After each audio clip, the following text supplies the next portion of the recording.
एक राजा था। उसका प्रण था वह रोज 1.25 मन आंवले दान करके ही खाना खाता था। इससे उसका नाम आंवल्या राजा पड़ गया।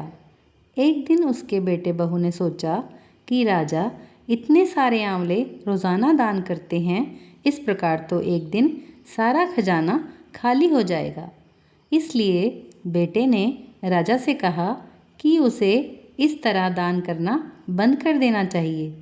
बेटे की बात सुनकर राजा को बहुत दुख हुआ और राजा रानी महल छोड़कर बियाबान जंगल में जाकर बैठ गए। राजा रानी आंवला दान नहीं कर पाए और प्रण के कारण कुछ खाया नहीं। जब भूखे प्यासे 7 दिन हो गए तब भगवान ने सोचा कि यदि मैंने इसका प्रण नहीं रखा और इसका सत नहीं रखा तो विश्वास चला जाएगा। इसलिए भगवान ने जंगल में ही महल, राज्य और बाग बगीचे सब बना दिए और ढेरों आंवले के पेड़ लगा दिए। सुबह राजा रानी उठे तो देखा कि जंगल में उनके राज्य से भी दुगना राज्य बसा हुआ है। राजा रानी से कहने लगे, रानी देख, कहते हैं सत मत छोड़े सूरमा, सत छोड़या पत जाए, सत की छोड़ी लक्ष्मी फेर मिलेगी आए। आओ नहा धोकर आंवले दान करें और भोजन करें। राजा रानी ने आंवले दान करके खाना खाया और खुशी खुशी जंगल में रहने लगे।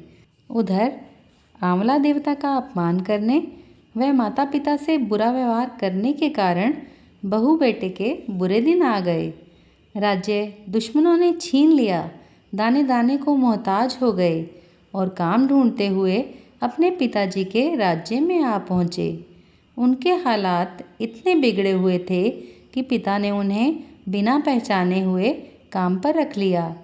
बेटे बहू सोच भी नहीं सकते थे कि उनके माता पिता इतने बड़े राज्य के मालिक भी हो सकते हैं। सो उन्होंने भी अपने माता पिता को नहीं पहचाना। एक दिन बहू ने सास के बाल गूंथते समय उनकी पीठ पर मस्सा देखा। उसे यह सोचकर रोना आने लगा कि ऐसा मस्सा मेरी सास के भी था। हमने ये सोचकर उन्हें आंवले दान करने से रोका था कि हमारा धन नष्ट हो जाएगा। आज वे लोग न जाने कहाँ होंगे। यह सोचकर बहू को रोना आने लगा और आंसू टपक टपक कर सास की पीठ पर गिरने लगे। सास ने तुरंत पलट कर देखा और पूछा कि तू क्यों रो रही है। उसने बताया, आपकी पीठ जैसा मस्सा मेरी सास की पीठ पर भी था। हमने उन्हें आंवले दान करने से मना कर दिया था, इसलिए वे घर छोड़कर कहीं चले गए। तब रानी ने उन्हें पहचान लिया, सारा हाल पूछा और अपना हाल बताया।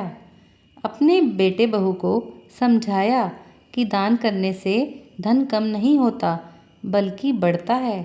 बेटे बहू भी अब सुख से राजा रानी के साथ रहने लगे। हे भगवान, जैसा राजा रानी का सत रखा वैसा सबका सत रखना। कहते सुनते सारे परिवार का सुख रखना।